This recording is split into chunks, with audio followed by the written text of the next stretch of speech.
episode, Murder by the Numbers.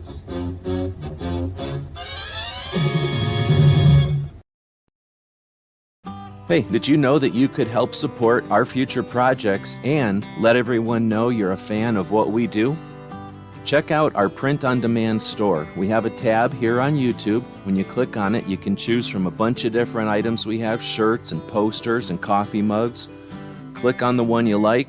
When you find the design you want to put on it, choose a color and a size if it's appropriate.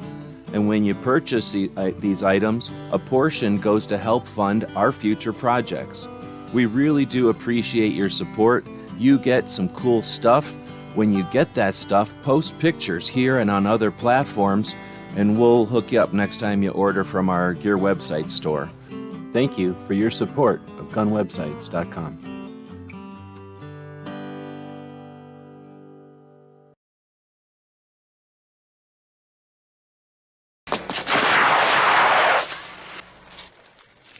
Shit.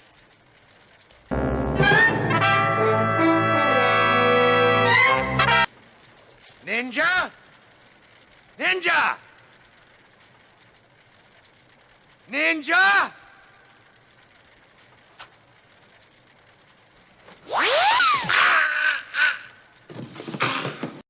It's 11:59 at Radio Free America, and this is Uncle Sam with music and the truth until dawn. Right now, I got a few words for some of our brothers and sisters in the occupied zone. The chair is against the wall. The chair is against the wall. John has a long mustache. John has a long mustache. It's 12 o'clock, Americans, another day closer to victory. And for all of you out there on or behind the lines, this is your song.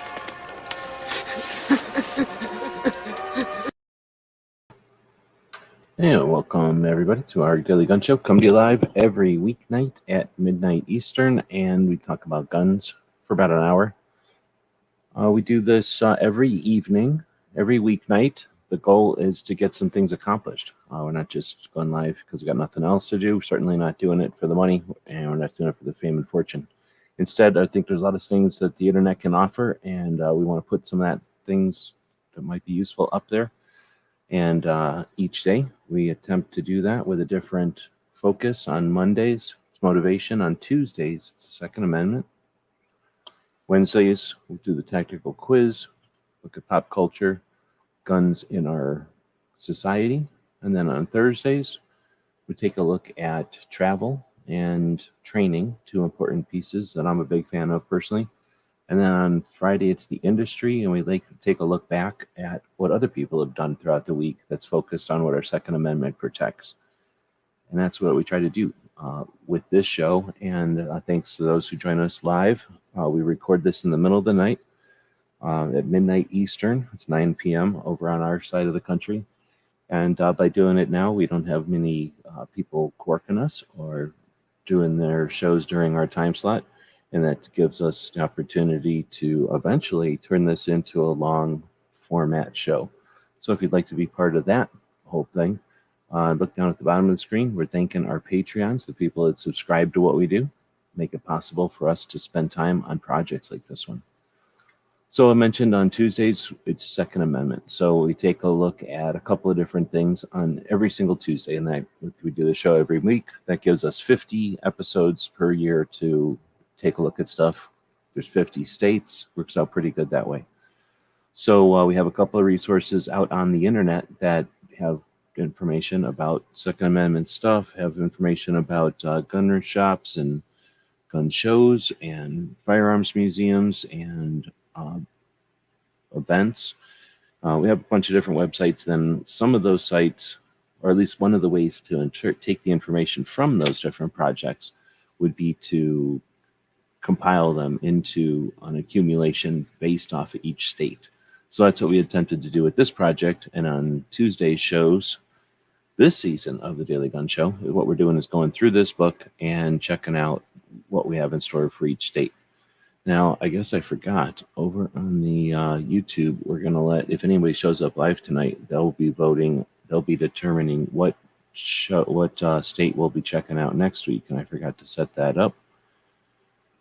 So I'll be doing that here real quick while we're live. And what state we'll be checking out next week. Oops, last week What street should we focus on this week? This week it'll be, I have to jump over to a different account.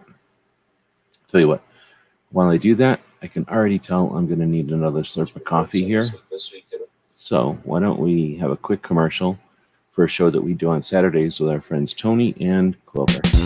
AskGunQuestions.com is a website that we built back in 2007. And since then, for the last 15 years, people have been able to ask questions of simple to advanced nature, and we attempt to answer them in different ways over the years. Join us now as we start a new series to answer gun questions. Okay, here we go. And close out of that. Put this here. Cut that out. If that works, try this. Looks like it did. Cut this out. So it looks like, again, you're going to have an opportunity to show up here tonight. G23 is out there. If anybody else out there, we'll know if they vote or if they say stuff. Thanks for joining us. But we're going to ask the people that are here this evening, what state we're going to focus on next week. Will it be north of the Carolina? Will it be Washington State? Will it be Vermont? Or will it be the New York? G23 is giving us second thumbs up. Second Amendment thumbs up. Right on. Thank you. Thanks for hosting on Saturdays each week. A live conversation. Okay, I think I'm done clicking on stuff now. Come on, put it. My computer's being weird. All right, so we do have a thing out there for you to choose which state we're going to talk about next month. Or how about next week? I just did guzzle a bunch of coffee, so we'll see if I stay awake here. And this week, we're talking about Montana. So we're going to dig in here, talk about Montana, and we're going to talk about a Second Amendment organization and a Second Amendment activist. What? You mean you have more things to talk about than just a state each week? Yes. So you'll see when we have states that have a lot of stuff going on that we were able to accumulate a lot of information, then they'll take up an entire page in this book.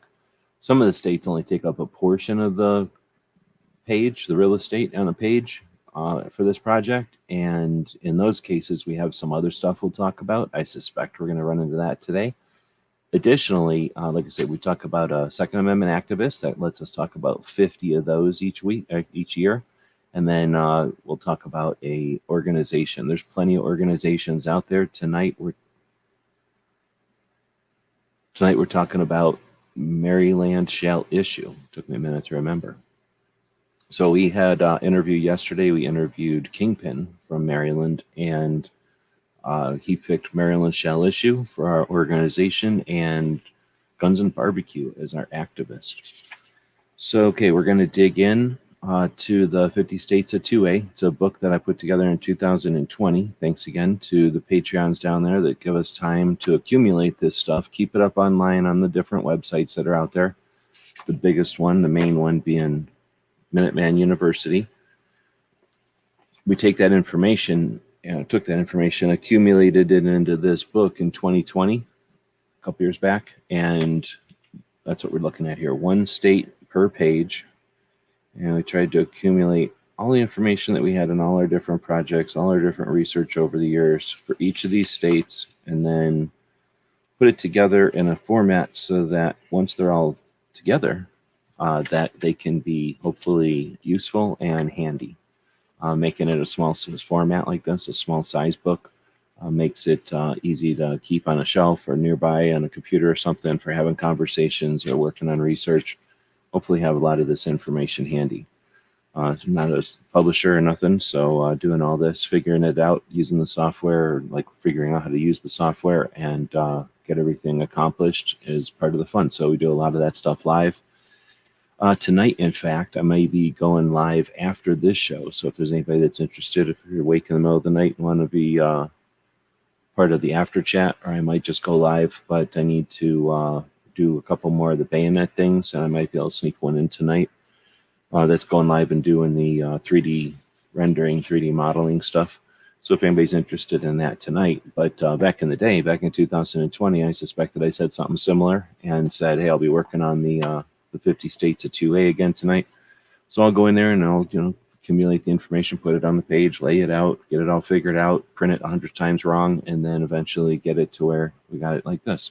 If you want to grab one of these that's printed correctly, feel free to grab one over at our Gear website store. We'll have a commercial for that at some point during the show.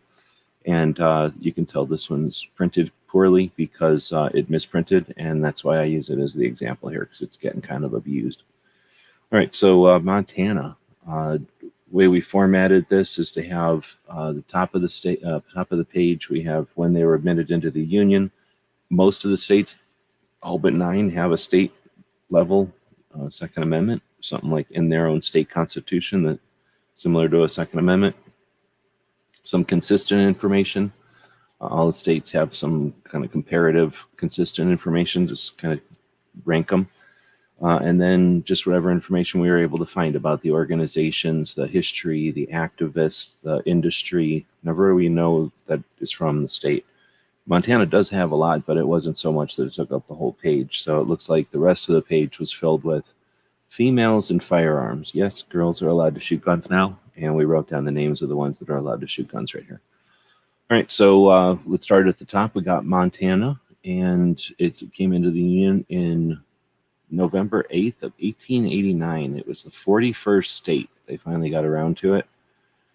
And that's what it looks like. Their flag is just a big blue flag with, I don't know, I guess effectively a state seal in color on it. So it's not a bad flag, I guess. It's not the best flag out of them. I like a flag to be a lot simpler than that. I like Arizona's flag. We have a really good flag here. Their state does have a Second Amendment. They must have a constitution. So their Second Amendment version of their version of the Second Amendment in their state constitution, I guess I don't need the light way up in here there, is as follows. The right of any, this is Article 2 of Section 12. The right of any person to keep or bear arms in defense of his own home, person, and property, or in the aid of the civil power when thereto legally summoned, shall not be called into question, but nothing herein contained shall be held to permit the carrying of concealed weapons. Come on, Montana. That's bullshit. What the hell? Get that out of there. I can't even believe that's in there. I had to write all these. I must have forgotten about this one. I mean, I didn't write them, but I had to put them in this book, right? Holy moly, that's horrible. So I never noticed that last part before. But nothing herein contained shall be held to permit the carrying of concealed weapons. Montana sucks. Their Second Amendment is weird. All right, well, hopefully they'll get rid of that. I mean, they have other things that are making them good. So let's get into it. Open carry. They do have open carry without a permit. Okay.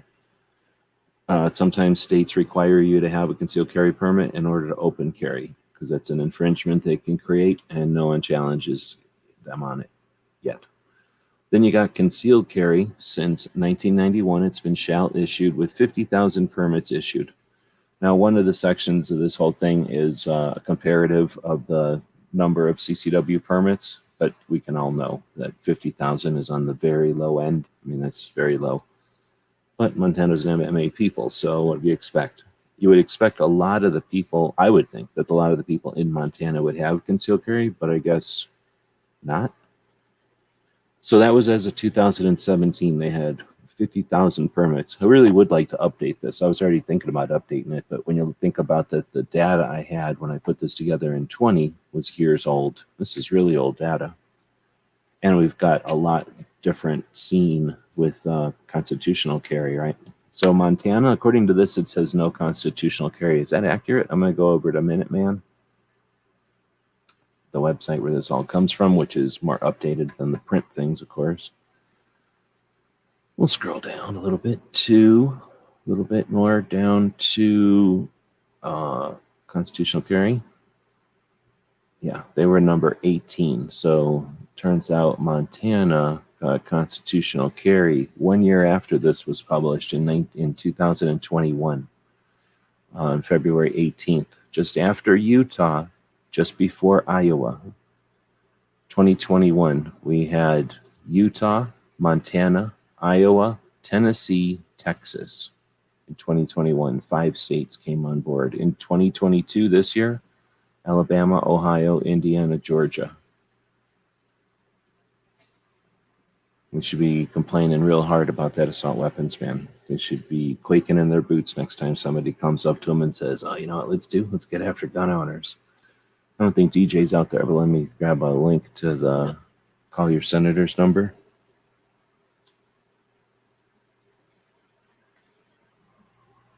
And here we go, U.S. Capitol switchboard.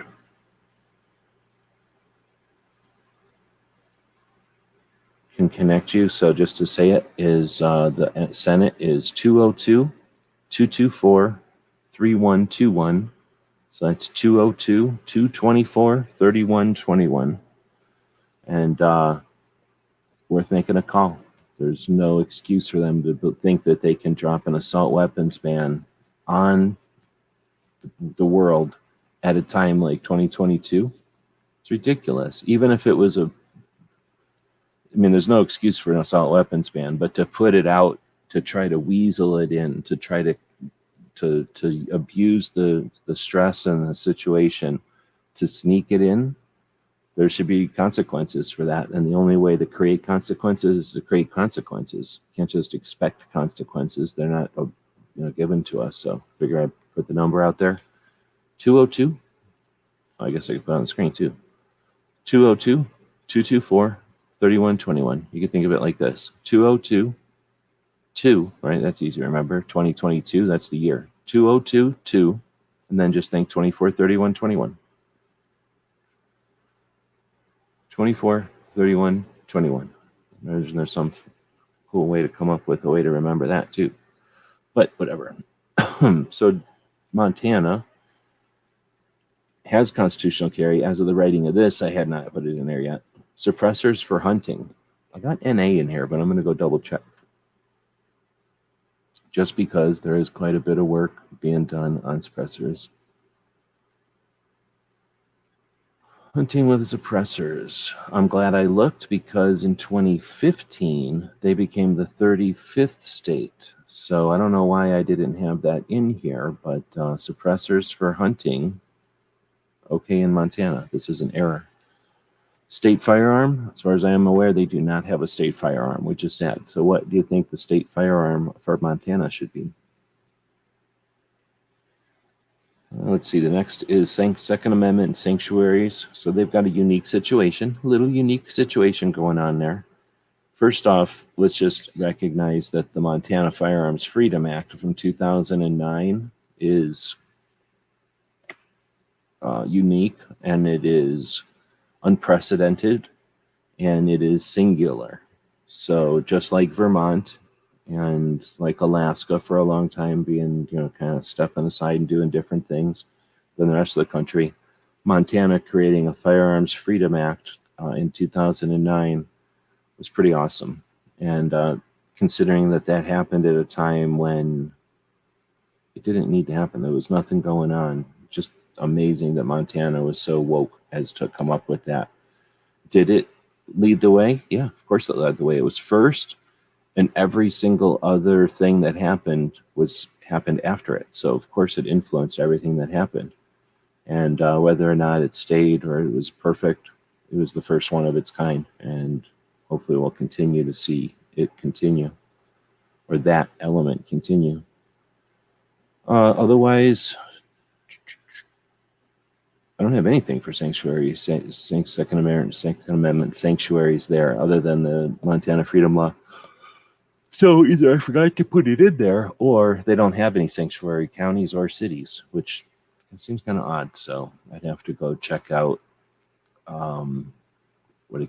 the sanctuary county website. All right, so next we take a look at the people, the organizations, the industry, the history, the inventions that happened in the state. We've got a bunch of them. The Boone and Crockett Club was founded in 1887 in Missoula. So it's Daniel Boone, Davy Crockett. This is a hunting organization from 1887. I think they measure the critters and they tell you if they're fat enough. I don't know what they do really, but they're some kind of hunting organization. Oh, there's Bob. co-host of the show, international co-host extraordinaire, hanging out just above. He hangs out above Montana, making sure nobody goes north from there. Then we got Rocky Mountain Elk Foundation, different organization, but also hunting organization. I don't know why they call it Rock. I guess they are in the Rocky Mountains. Founded in 1984, also in Missoula. So what's going on with Missoula? Why they got so many organizations there? Something shady going on? I don't know. Wild Sheep Foundation, started in 1974. I probably should have said that one first. Bozeman, Montana. And then we got some people to talk about. I'm going to talk about the oldest, well, not the old, I guess she's probably oldest also, but the one from furthest away in history, and that's Mary Fields. I don't know how to do color correction, so it looks pretty shitty. But from what I understand, Mary was born a slave somewhere in Tennessee, and then she became, let's see, this was a quote about Mary. She was born a slave somewhere in Tennessee. She became one of the freest souls to ever draw a breath, or a 38. So she was some lady some girl that was a slave and then was sold to, I forget how it went, but she got sold and then eventually got to Montana to work on, I think like a church or something, like a girl's home or something like that. And eventually got herself to where I think she just bought her own freedom and then hung out and had a restaurant. She was like an entrepreneur. She carried a 38 around. Super cool lady. So Second Amendment advocate from back in the olden days. Somebody like Gary Cooper or somebody like that, some old actor had met her. So that's why she's in the history, because she was in history of the local. She was locally famous, but she became more famous when somebody in one of their memoirs or something mentioned having met her, stayed at her place, like she had a boarding place or a restaurant or something. Pretty interesting. And then her place burned down and the whole town got together and replaced it for her, put it all back together when she was an old lady. Really neat. So then we got Pat Spurgeon, who was in 1984 the first marksman in history to win an Olympic gold medal. So I should say the first girl marksman in Olympic history to win a gold medal. So there was a lady before her, and I can't remember what state she's from, but she won the first medal for marksmanship as a girl in the Olympics for the United States, or maybe the first one ever. I don't remember. And then Pat Spurgeon was the first to win a gold medal. So that silver medal was won by, I can't remember her name, but maybe we'll read it here in a second. And I think it was a tie, and they flipped a coin, and the dude won. But technically, you can't have a tie in the Olympics, I guess. So technically, they both had scored the same score, and whoever she was got the bad flip of the coin, got the silver, which everybody was fine with. But then she was the first female to earn medal, and then Pat was the first one to earn a gold medal. All right, so we got the Montana Firearms Freedom Act. So for people that don't know, I think the concept of that was that since the NFA is only a thing across state lines, because the federal government only exists when states are talking to each other, the federal government really doesn't have much influence on the state itself or the individuals when they're just hanging out minding their business in their own state. The idea was I got the hiccups now. You could, where'd I get these hiccups from? You could build a suppressor or, all right, I gotta take a break. You got like uncontrollable hiccups. I'm not saying I'm dying. I've just got probably fatal hiccups. I need to drink coffee anyway. So here we go. Why don't we have a commercial for this?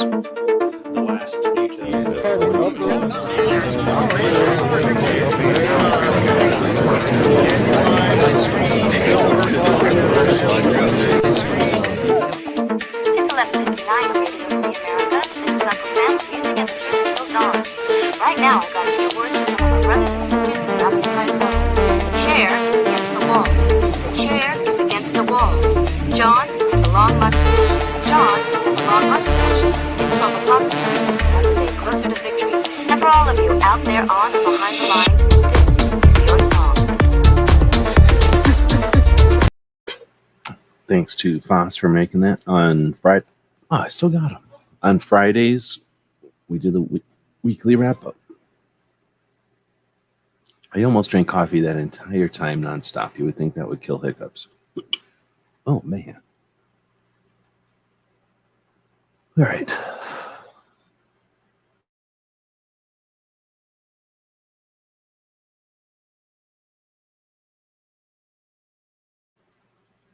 A couple more deep breaths. We'll try that again. So, where was I even at?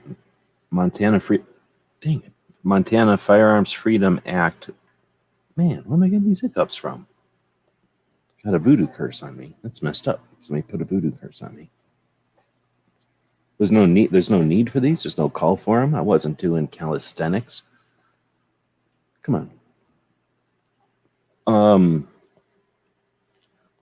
I've never gotten hiccups like this before. It's unprecedented. Come on. What's going on? So this is getting to be frustrating as hell. I'm going to drink again.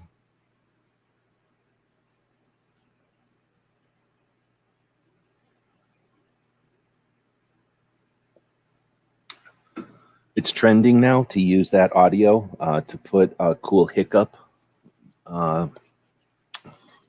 thing in the middle of your podcast. I'm just being trendy. It's just a new trending thing on TikTok.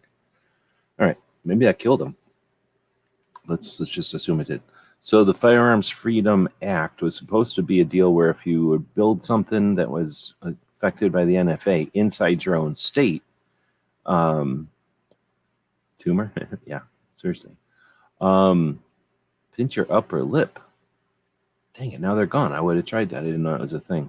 What do you mean? Just like with your fingers, I guess? Can't bite it? I've never heard of that one. I'll try that one if I remember. Anyway, thanks for that. So the idea is that if you did something that the NFA would normally cover within your state, whatever, boundaries, then you wouldn't have to worry about the NFA. You'd have to worry about whatever your state law said. So there was this Montana Firearms Freedom Act that essentially said, it wasn't really everything, but it was the suppressors and whatever. I forgot how it was worded. It wasn't necessarily something that every state could do or would do, obviously, but a couple of states did, including Arizona and Texas, I believe. But what happens is kind of catch-22, or the kind of frustration is if you're an FFL, if you're a federally licensed dealer, you wouldn't be able to do this because it says in your FFL you can't do stuff like this. So you'd have to be someone who wasn't an FFL and then had the interest in creating a factory to build things that would be covered by the NFA, and then come into issue with all this. So, I mean, I'm sure there's people doing it, and there will be. And again, that's the kind of stuff that'd be much more interesting to hear conversations about what actually happened here, the possibilities of what could have and what did end up happening, and then the consequences, like what other states have done, and again, what happened with those states. All right, so the next thing is we're getting into some of the industry. I think that's everything else. I don't have all of them laid out well. I'm not great at laying things out. I just tried to cram as much stuff as possible in here and make it look kind of neat, kind of like an almanac, but it didn't do that great. So I think I caught it. I don't think I missed anything. I think I caught it all. So last we've got is some industry stuff here. So we've got Shiloh rifles, started in 1976 in New York. Then moved to Big Timber, Montana in 1983. There's this Army-Navy store in Billings, and I've been to a lot of different gun shops. I've been to a lot of surplus stores, as I tour this country looking for gun shops and gun shows and stuff. So I know what a surplus store can look like, and good ones and normal ones and adequate ones and, bad ones, I guess. Billings Army-Navy is an awesome surplus store, one of the best. Seriously, one of the best surplus stores. Cool people on top of it. Sometimes some of the best surplus stores are kind of run by jerks sometimes. They get abused. They get used for Christmas or for Halloween, I guess, and that's about it. Camping trips sometimes in Christmas or Halloween, and then the rest of the time they're ignored. So sometimes they can get kind of crotchety. not the case here. Really cool people, really cool stuff, like a real surplus store and all the normal stuff you'd want. Just such a cool place. Let's see. Then you got Cooper Firearms of Montana, that founded in 1990 in Stevensville. I forget what they do. Right, rifles, I'm guessing. Then you got Montana Rifle Company from 1999 to 2020. I guess they're out of business. In Kalispell. I don't know how to say that one. Then we've got, I put the Oath Keepers in here. I don't know why, because I think they're getting a pretty bad rap. And then Arms Corps, Rock Island Armory, Arms Corps. Let's see. So Rock Island Armory makes the pistols. Arms Corps makes the ammo. Is that how it goes? So Arms Corps USA Ammo in 1985 started their office in Nevada. Then in 2011, they opened up a second location in Montana. So their second location was in Montana, and then they had a third location, which was their second one in Nevada. So 1985, they established in Nevada and started bringing in the pistols. And then in 2011, they started in Montana with Arms Corps. The thing that's printing right now is making a bunch of noise over there. It's distracting me. All right, so I think that's everything. And we'll dig into the rest of the page. So like I mentioned, whenever stuff doesn't take up the whole page, I need to chat about some of the stuff that happened or that I have listed down below here. You know what? I'm just going to take this out because I can. So on this page, we got famous females. Now there's more than this. There's like at least 4 other females that are famous, but I put most of them on this list. We start back with Harriet Tubman from back in the day. She was born in 1822 and she passed in 1913. She's one of her famous sayings is I'll use my glasses here. There was one of 2 things I had a right to, liberty or death. If I could not have one, I would have the other. And I've heard some interesting stuff about her. Then you got Mary Fields, boom. Stagecoach Mary, she was called. And again, she was known to carry around a .38 and not be scared of it or scared of using it. And cool lady, 1832 to 1914. So going around being a Second Amendment activist in 1832. That's like the true meaning of the United States right there. Then you got Annie Oakley in 1860. So 30 years after these ladies are, dealing with becoming free from slavery, you got Annie Oakley, 1860. So just after cartridges are made in 1850-ish, something like that. And Annie Oakley, Little Miss Sure Shot, her quote is, or the one I put in here at least, is, "I would like to see every woman know how to handle guns as naturally as to know how to handle babies." She's from Ohio, so Ohio gets to claim Annie Oakley. I think she lived other places, but that's the one who claims her.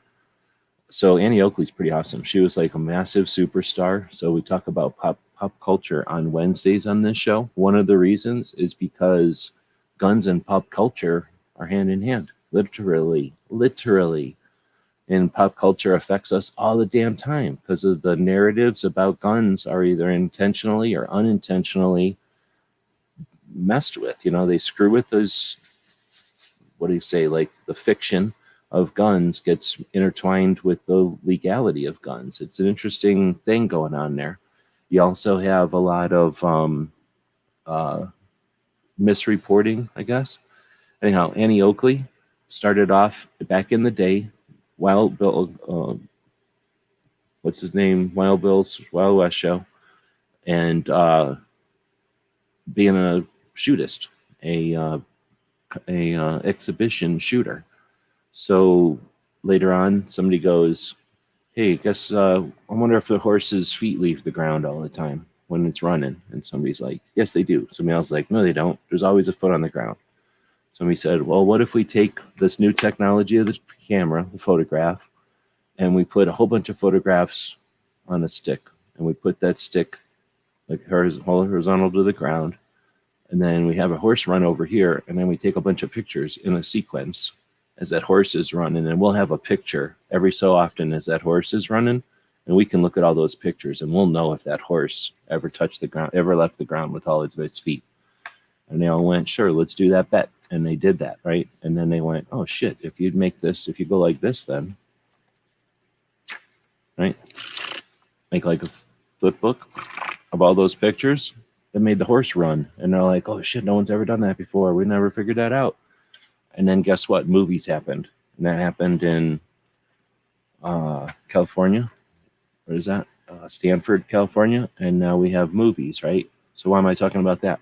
Because the guy invented the movie camera, and then he made a movie, and then he made a movie, and then he made a movie and a movie, and then he made a movie, went to sleep one day, got up, made another movie, and then he's like, I'm going to make the 11th movie I've ever made with this camera. The 11th time I'm turning it on and I'm making a movie out of it. Not the 10th or 12th time, but the 11th time he decided to make a movie, it was Annie Oakley shooting guns. So the 11th movie ever created after movies were invented 10 movies earlier was Annie Oakley shooting a gun on a movie. So guns and culture are next to each other. And ever since then, there's been like a crazy weave of it being cool and then people being scared because it's so cool. That's what it is. People just being scared of cool stuff. So Annie Oakley, being an amazing superhero back in the day, 1860 to 1926.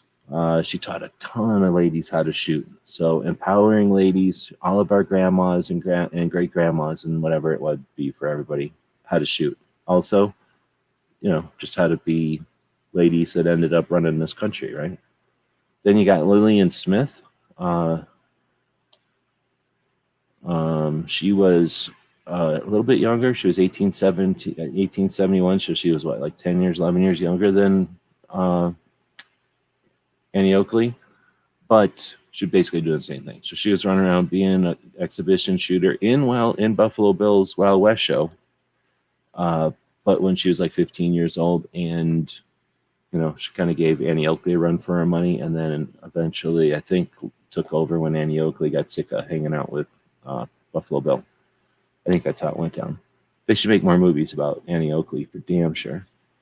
Then I have in the list Eleanor Roosevelt, because in 1957, when she was the wife of the President Roosevelt, she had a CCW and she refused Secret Service protection. She just carried around her own gun. I thought that was kind of cool. Since she was born in 1884 and lived till 1962. I think a lot of ladies like Roosevelt, Eleanor Roosevelt. She's like ladies look up to. Then I have in the next one a lady that's still kicking, Joyce Lee Malcolm, born in 1941. In 1994, she authored a book called To Keep and Bear Arms, The Origins of the Anglo-American Right. And that's a horribly weird sounding thing. I should have just said To Keep and Bear Arms, because really what it is a study on firearms ownership and what the keep and bear meant. And a lot of people credit Joyce Lee Malcolm's work as being one of the reasons the concealed carry movement started in the 90s, or at least gave credibility and academic credential to the concept of the individual right to carry a firearm instead of having to be unarmed and wait for the police to show up and help you afterwards.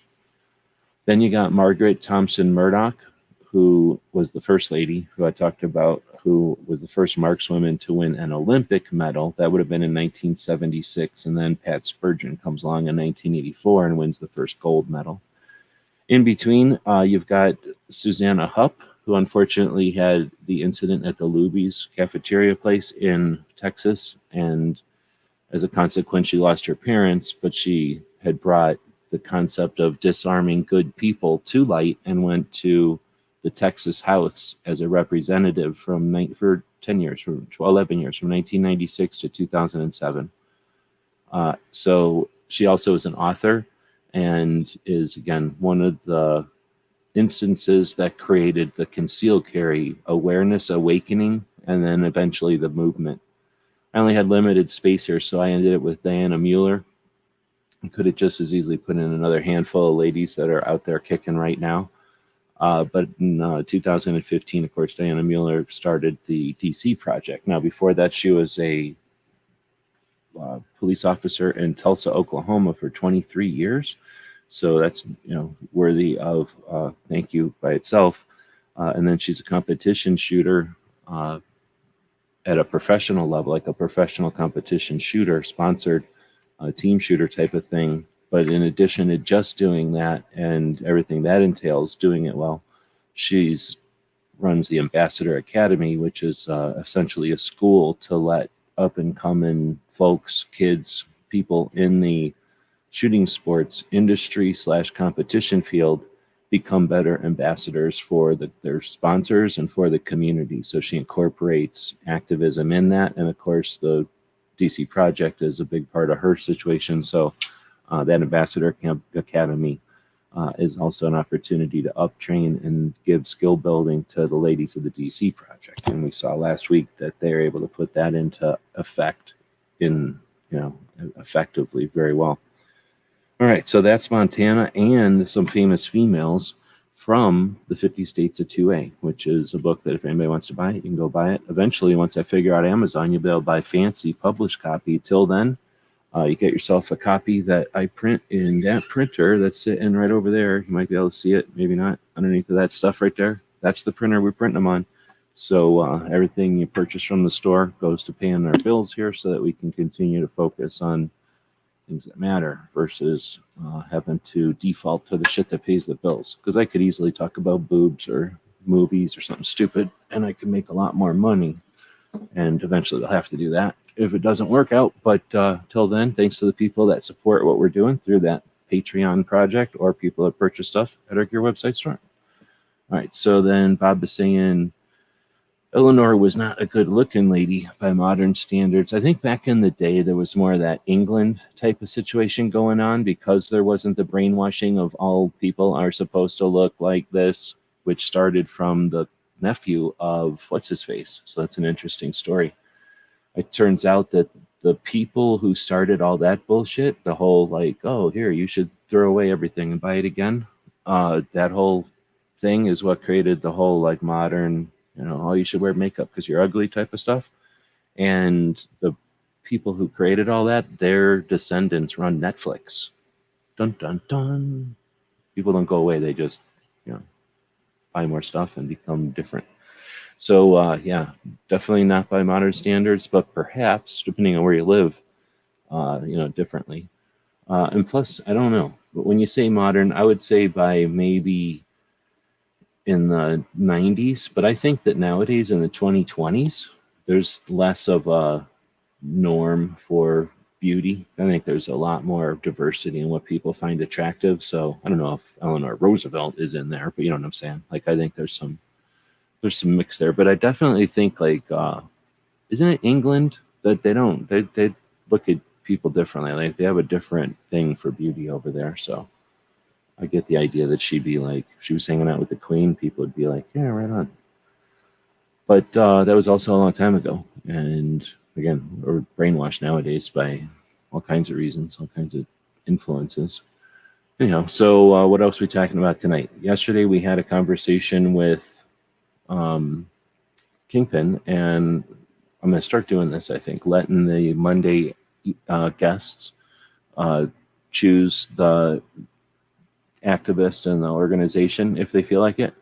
So he picked Maryland Shall Issue. So I'm going to go see if I've got Maryland Shall Issue in our Minuteman University project. I'm pretty sure I do. So I guess I could screen capture again since I'm not doing anything. Let me bring in Sharon here, our co-host Sharon. Screen Sharon. Thank you very much. And we'll move this over. So now we're looking at Minuteman. This is Minuteman. No frills. No ads. Wow. Crazy. Yeah, because our Patreons pay the bills. Thanks for that. Make it possible for us to just deliver the info. No editorial. Well, I editorialize my show, but no editorial on the website, just info. And we're looking for Maryland Shall Issue. So they're kind of new. They're not this new. So they're kind of new, but they're not that new. So it's going to look like a big MSI. There it is. So from 1995, I guess they're not that new, but they were newer than that. So they started in the early 90s, created to support 2A rights and awareness. So that's pretty cool. All volunteer, nonpartisan. Their president is Mark something, and they've got 2,000 something members. For Maryland, I don't know. So here's the dude, and here's a conversation on the bullet. I don't know if this is probably not an interview. Well, it's 20 minutes long. Yeah, maybe it is. He is the spokesperson. I believe you're also the president. He might even be the president. So that's what I've got for him. Let's go look at their website. Let me give you a quick link to our place over here so you can check it out. See what I do? Boom. Maryland shall issue. Drop that right in front. Space, space, space. Enter. Enter. Now you see Maryland shall issue and the link in the same post. Efficiency. Ugh, no, I don't agree with that part, Bob. That's in no time. Anyway, so I guess I should say hey to people that showed up in the middle of the night to say hey. So G23, of course, is out there. John Z, the Missouri Outcast. Then let's see. Send it to roll call. Okay. I don't know how to do that, but I appreciate it. And so I'll attempt to do that. I mean, I'm not trying to rip nobody off. I just don't have I don't have every single kind of control in the store. The store lets me do what it lets me do. You know what I mean? But I appreciate that. I was going to tell you that I got your order. I'm going to triple it up or whatever that's called. Send you a bunch of stuff so you've got stuff to do giveaways and stuff. So thanks again for purchasing stuff from G23. Purchased stuff from or grabbed a stand from R&L Displays, a place in New York that makes pistol displays and rifle displays. So you can look at your guns that you like so much. Made out of wood in New York by handcrafted artisans. And he grabbed one of those and then got a $25 gift certificate. And we got to work out the other gift certificate and the stuff you grabbed with the gift certificate. Like I say, I'll triple that up so you've got some stuff to give away. Thanks again for supporting Rob and the store. Much appreciated. Then everybody's saying hey to each other. Oh, I say Krabby Turtle is out there. And then John is saying, found today a company that does shows with vendors. It's called, oh, you mean a gun show place, RK shows? I'm trying to think. I think I've been to some RK gun shows before. So if it's the ones I'm thinking of, dude, I don't remember where you're at. Wait, I don't really remember where you're at in Missouri, but I've been to a show in Missouri. I'm trying to remember if I've been to more than one, but I've been to this one show in the tri-state area. They call it the tri-state area, Missouri, Arkansas. No, it's a 5-state show. It's Arkansas, Missouri, Illinois, Tennessee, a 4-state show. So they call it a quad state show maybe. Anyway, it's a really neat show. And that one was really cool. Like, it was a really cool show. So I don't know if you're around there, but if you are, if that was RK, then yeah, you're in for a treat because that was a really good show. It wasn't huge, but it was a good show. It was a real gun show. Let's see. Zimbabwe. Let's see. So everybody else is checking out. So thanks for showing up. And now we'll get back to the Maryland shall issue. It's difficult to be nonpartisan when it comes to gun rights. I guess so. Depends on, I mean, it probably depends on where you live too. I can be nonpartisan in Arizona pretty easy because nobody really cares about nothing here. If you go to some places, I suspect if you go to some places, you don't get the choice as easy, and that might be a bigger concern. But that's the pluses and minuses of having a bunch of people around, living in a high population area, I guess. So then we get to, I was going to jump over to their website. Maryland Shall Issue has a website. We know that they've been around since the 90s. So their website's decent. It's not all fancy. It's just a picture with some drop downs and got a little bit of extra garbage going on at the top there. It's not too bad. And it's not trying to push anything over on you. It's just got that picture. Looks like it's a little bit of whatever you call this thing, slideshow looking thing, which ain't too bad. And then you get their logo right off the bat. Much appreciated. You don't have to think about where you are. You know where you are. Maryland shall issue. Self-defense is a civil right. Kind of breaks it down right there, right off the bat. When they say civil right, you know that they're going to be coming at it from that angle and not the my property type of angle, or the we're so scared, or we just want to fight you. So usually that's a pretty good angle. Maryland shall issue. Looks like they've got a statement from their governor here. I don't know why. Makes it boring. You have to read a bunch of stuff. Then they've got some picture of some kind of a tracker. Maryland General Assembly. So they have some kind of a bill tracker. Oh, it actually is right here. So I thought it was a screenshot. It's actually a nerdy looking thing.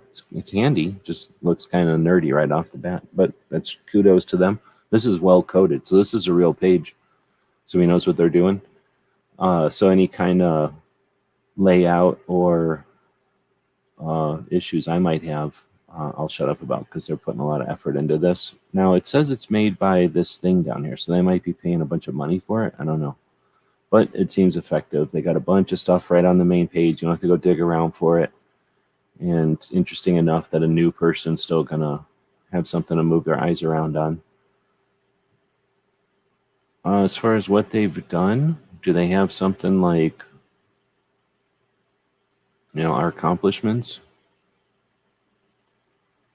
Looks like they're just straight into it. Now, that's one of the problems that organizations have is they get into it and they start doing it, and then the people doing it are just like, here, let me roll up my sleeves and start doing it. And then people go, oh, look what they're doing. And they they give them the resources to continue to do it. Very rarely do they go back and start looking at what they've done. What happens is the people that ain't doing squat have plenty of time to stand around and see what's been done, and they'll start taking credit for it. So I'd like to see an organization devote some amount of time. I understand it can be frustrating to spend time talking about yourself, but talking about what they've done, at least making it easier to see here, so I don't see it anywhere. Let's see. So they've got a lot of info. That's handy. It's kind of current. It's a little boring, but I'm sure somebody that doesn't know what's going on is going to want to read. Seeing a bunch of pictures is handy for somebody who knows what's going on to help navigate, but if you're actually trying to absorb info, a bunch of pictures is going to dissuade you from thinking it's legit. So I'm not going to read all this, but I'm going to assume that, it looks a little bit like a lot, but let's assume that it's good data. It's the problem with data is you have to put it up there, so people have to be interested in reading it. I think they do a pretty decent job of mixing pictures with data. There's a lot of data, and I don't know. I think they could do some branding or some marketing, whatever it's called, to just kind of tie everything together. The MSI is the only logo that it's consistent, so some consistency maybe would be good, even if it's just branding all the pictures or marking them. Oh, snap. What's all this about? So they've got some kind of carry permit updates with a fancy looking map happening. But, just a bunch of articles, I guess. So that's pretty cool. I don't know what's going on with this system. What are they using here? Powered by Directive, but there's no link to it. So I don't know what that means. So Directive is either somebody that works with them and just put their name on there without a link, or it's the system that they're using. Usually systems put a link so that you can go buy their system, Oh, interact, 2A friendly businesses. Snap. I'm all about this. And this makes me feel like they're coding it. I don't know what this directive is, but interesting. Well done, whatever they're using. They picked a good version of it. Seems pretty responsive and decent. My computer's not good and it's working fine. So I like the whole idea of a resource of gun-friendly places. I don't know if I'm down with the idea of it being just available, but not to members, but that would be a discussion for them, I guess. So what do we got here? We got firearms instruction, gun ranges, gun stores, and gunsmiths. Are these opening new windows every time? Well, that I don't like. What's up with that? Ugh. I don't know why it has it set to open a new tab every time. Anyhow, this thing, I guess it's not exactly what I was thinking. This is a bunch of gun ranges and gun stores and stuff, but it doesn't have like restaurants and place to buy a tuxedo or whatever. I mean, if I'm in Maryland, I'm probably buying a tuxedo, and I want to buy it from a friendly tuxedoist. But we got, is it going to tell us how many? Not really. So just kind of scroll. There's a lot of gun shops. They are numbered. Okay, so we've got 15 items in here. A couple of different gun shops and then ICE training. Not sure if they're paying for that or not. Trying to remember. I think I've been to 2 or 3 gun shops in Maryland. So I'm going to click on gun stores. It's a subsection of the 15. So there's only 15 altogether. And I don't think I've been to these particular ones, but I'm not sure. It's been a long time. But they're on a map here, so you can see them. Well, I definitely haven't been to those. I don't like how their map is. Okay. Maybe if I quit clicking a button, I know it would work better. Okay, no, I've been to... Okay, yeah, I know what's going on here. So this is... Somewhere up here is Ann Arbor. No, not Ann Arbor. Annapolis. So I've been up somewhere around here.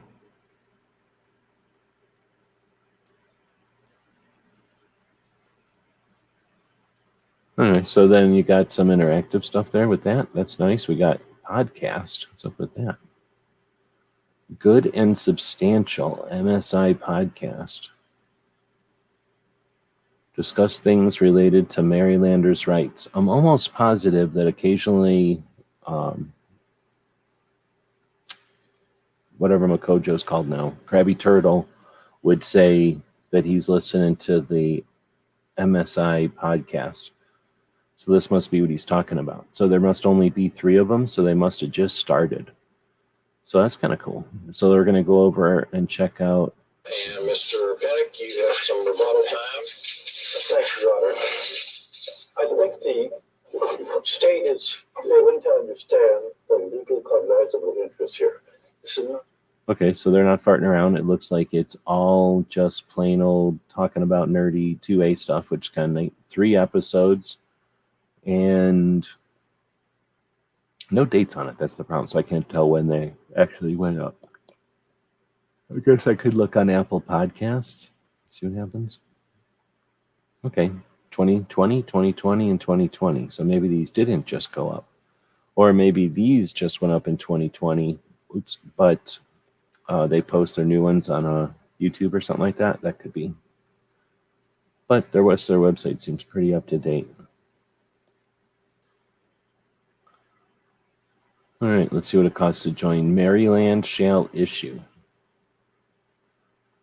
Let's see, it's affordable. 100% of your dues go to advocacy. You can get your $25 member for 1 year. You could be a $50 member, $75 member, or you could be a $500 member for 1 year. Or you can be a student member, or you can be a lifetime member for $1,000. So that's the way to provide the highest financial support needed to fight your Second Amendment rights. And that's a life membership. So it's equivalent to, a couple of corporate memberships, a couple years worth of corporate membership, or 20 years worth of regular membership at the $50 level, something like that. So you can just donate to them. That's nice of them. And they've got a litigation fund. You can donate funds directly and specifically, exclusively for their legal fights. Looks like they got a bunch of data here. I don't know. Whatever this directive is, I'm okay with it.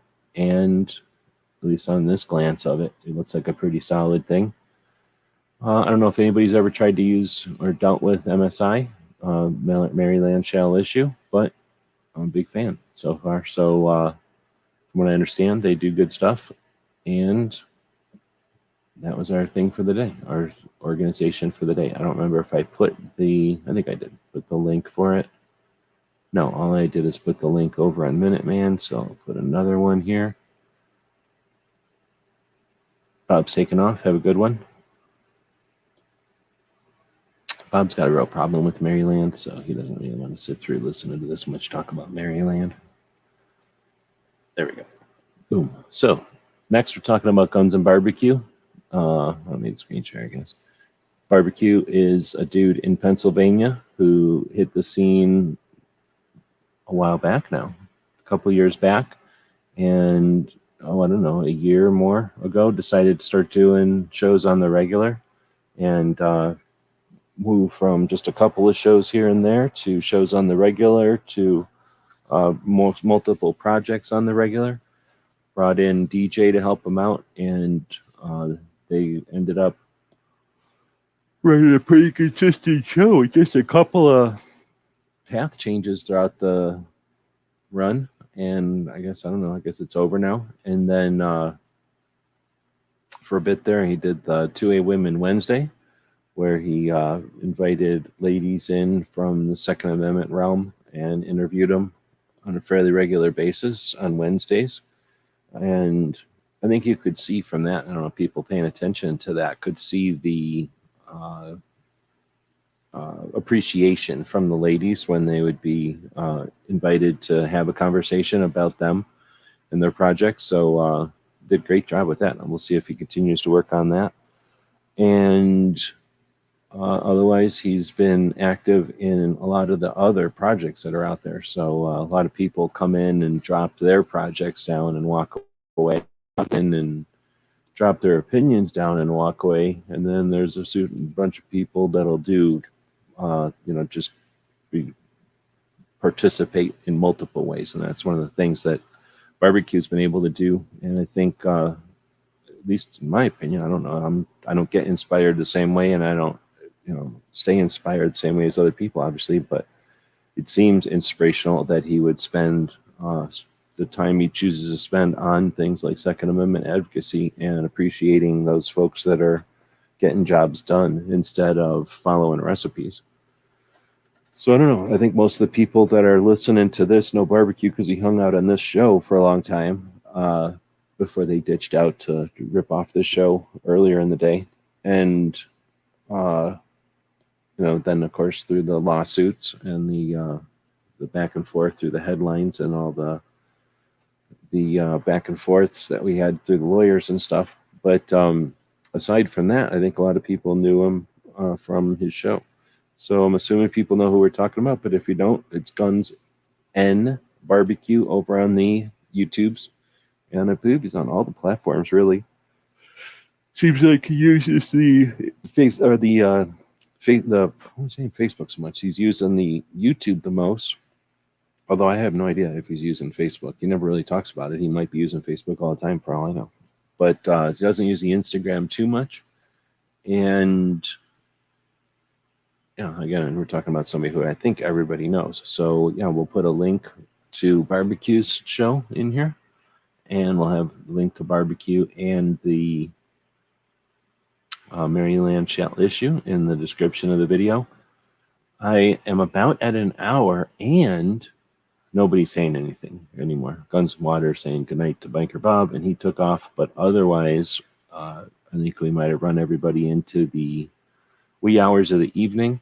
We do this overnights so that we can own the time slots. We don't have to have anybody bugging us, and it's to appreciate those folks that are resetting the planet, that are building everything overnight, that clean everything and get everything kind of refilled so that tomorrow everybody can not appreciate any of it and just assume that everything happens magically. So those folks are often working, doing their thing. So we do get appreciation from those people. They support us on the Patreon. Many of our Patreons are in those positions. So we're happy to do the show, even if we don't get a bunch of feedback from the live, quote unquote, asleep audience. But do appreciate the folks that give us some feedback in the comments wherever we post this. That's another way to know that you're out there, or another way to let us know that you're out there. with that, I guess we'll wrap it up. I think we've accomplished everything we're supposed to tonight, and maybe a little bit more. Ting Tings out there, good evening. And we will wrap this up with another commercial for our store. We've got some 3D printed stuff again. The printer is hot, so I don't like running the printer when it's super hot out. It's hot during the day still, but it is getting nicer at night. It's raining right now even. So we've got the printer running.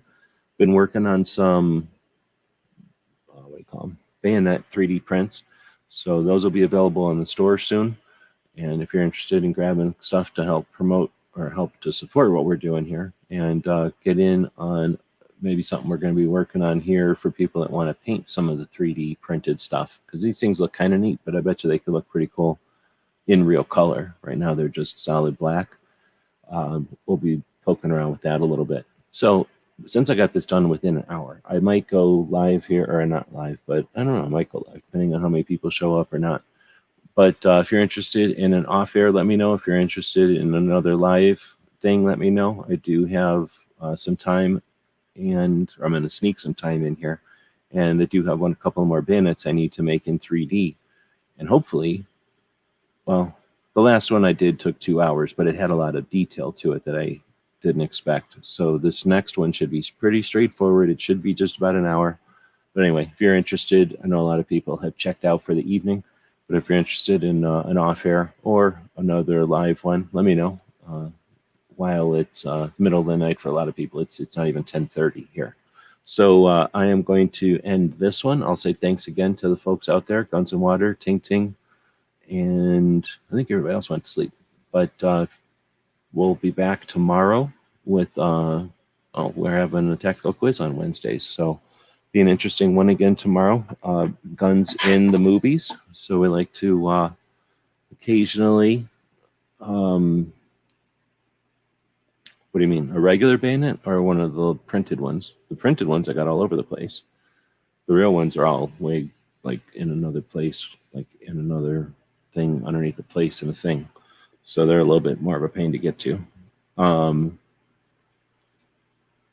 But I could turn the camera on and show you those other ones. Super easy. They're just sitting here. In fact, I was just taking pictures of them earlier. And one of the things I could do is take those pictures and put them into the store. Let me, what's wrong with this thing? Why isn't it moving? What the hell? Somehow my cart thing here is not moving. No reason for it to not move. Okay, I guess one of the wheels was locked.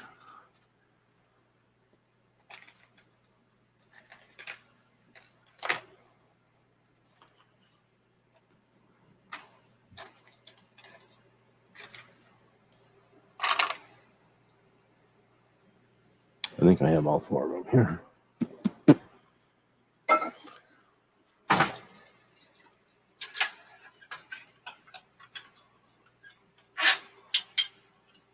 I think this will work. Yeah, that works pretty good. So they're not that big. I'm gonna take up again. They're not that big. This one is, I guess, a little over 4 inches. The rest of them are 100 centimeters, so that makes them right about 4 inches. Got your KM87, which is a German survival knife made into a bayonet. So I've got some of the details. I've got a lot of the side detail profile things going on, and I tried to attempt to use techniques that will give me a final product with some interesting look to it, but they're not necessarily dimensionally accurate because there's just some things like the angle on the grip that I'm just not able to accomplish. Sometimes I can. This one, they came out with a pretty good angle on the top, but not on the bottom. So trying to get, some of the major details out of them. So we've got a lot of detail going on this AK-74 one. However, I'm not a real fan of this loop. I think I made it too wide this way. Then we've got the standard Type 2. I was originally printing them down here like this. and that was making the bottom of them look like garbage. This whole side looked like junk because I was printing them like this. So I started printing them like this, standing up off the bed like a tower. And now this is the only part that touches the bed, and nobody can tell really. And they come out freaking neat. So we got the Type 2, AK-74, and then the KM-87, which is the bayonet, but with a survival blade, or I mean with a survival kit in the handle. And there's some extra stuff going on with the blade and stuff. And then this is the Spetsnaz machete, which has nothing to do with anything other than it's awesome. And I figured, let's make a Spetsnaz machete if I'm making a bunch of bayonets. And then that way, like I say, I think it'd be kind of neat to see these things painted. So I might, well, it's kind of raining here now, so I guess I won't be painting nothing. But maybe when it dries out, I'll primer these things.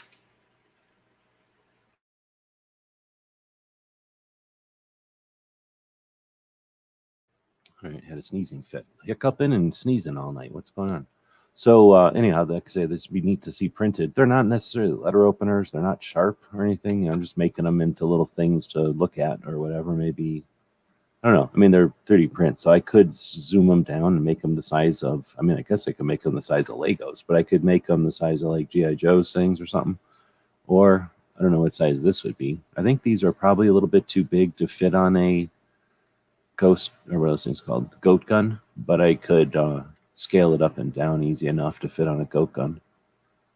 Mainly, I just wanted to see what it would look like to have little tiny versions and to learn more of the techniques for the 3D printing stuff. So now these files, the files that make these things, will be available once I can kind of tidy them all up and make them look nice. I'll put them on the Cults 3D. We'll have links to that all over where we put these things. And then if somebody wants to buy a print or buy a file, they can buy the file cheap and then print as many as you want. And then that helps us, you know, keep doing what we're doing if somebody wants to buy one. Otherwise, you can just like, you know, print it. It's not a big deal.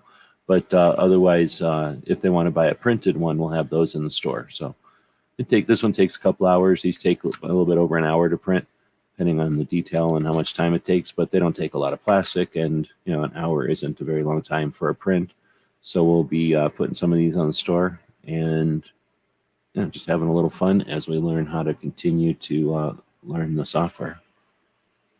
So it's kind of boring for people that are listening. Ornaments, yeah, they would be actually pretty good. I have, you know, the holes that are in them are in them. So they all have a hole for, usually there's a hole from here to here for some reason. I'm not sure why.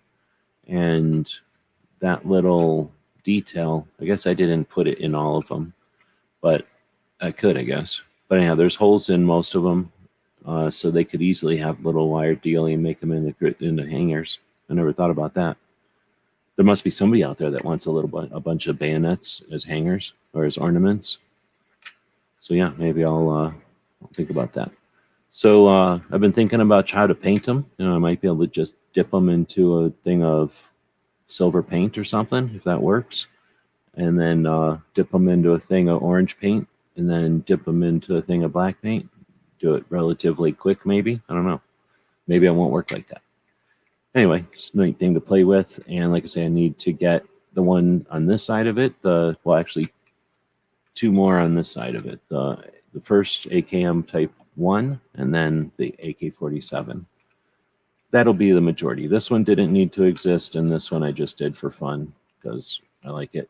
But I need to get these 4, and I've only got 2 of the 4 kind of figured out yet. So hopefully the second one here will be a version of this, so it should be pretty quick. And then the other one is very simple design, so hopefully it'll go pretty quick too.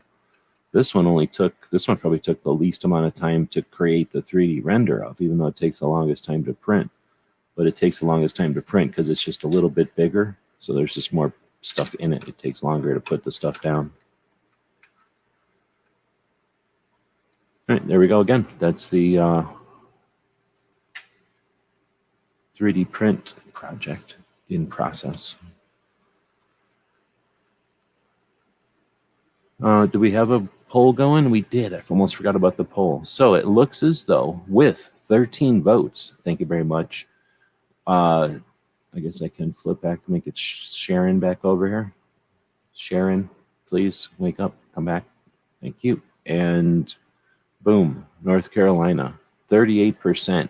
Washington, 31%. Vermont, 15%. Newark, 15%. So we'll put that into the notes. Next week, stay tuned for an invigorating discussion of Second Amendment in North Carolina. Until then, have a good evening. And tomorrow is Cape Gunworks. That's worth listening to. Radio show from a gun shop in Massachusetts. They have a fun couple of hours recording and streaming the recording of their show, their radio show. And then Chris from 740 has an interesting panel discussion. Normally, I don't know how it's going to go tomorrow because he just got back from a competition shoot. And that's probably going to be interesting. Well, it'll definitely be interesting, but it'll probably be a different format, I think, than his typical reloading one. But you have a 3D scanner. Haven't used it yet. Dang, that'd be interesting. I have not yet played with a scanner. I've been starting from scratch, just starting with lines and creating out of nothing in a drawing. But I'm definitely, I need to do that to learn the tools. Once I know the tools, I'm definitely interested in getting a scanner to be able to get real scans of things and then be able to use the tools to touch up the scans to make them perfect or whatever. But yeah, that's pretty neat. I've heard of a couple of people that got them. One day, whenever I get some time to do it, I'll try out using some of the webcams or telephones I've got to try to be a scanner using software. But for now, I just steal an hour away here and there. And the longer I talk here, the less time I have over there. So I guess I will end it. But thanks again to Guns Water for, what is it, Guns and Water? For chiming in here at the end here. Having a bit of feedback here at the end. All right, with that, I will hit this button. Wait, am I missing something? No. Okay. This button, and here we go.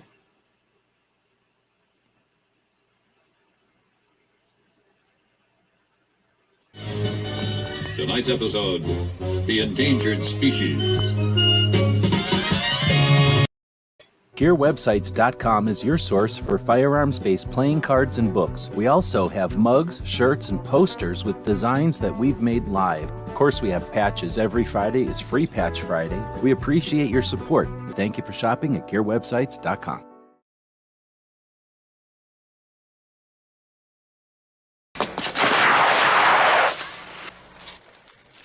Shit.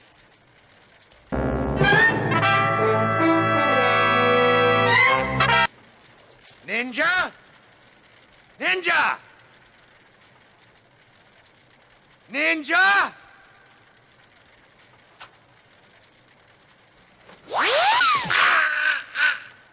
Thank you for supporting our projects. If you'd like to buy us a cup of coffee, check out our Patreon channel. The guys and gals at gunwebsites.com encourage you to take a CCW class every year, practice at least once a month, and carry every day. Thank you for watching gunwebsites.com. Do do do do do do do do.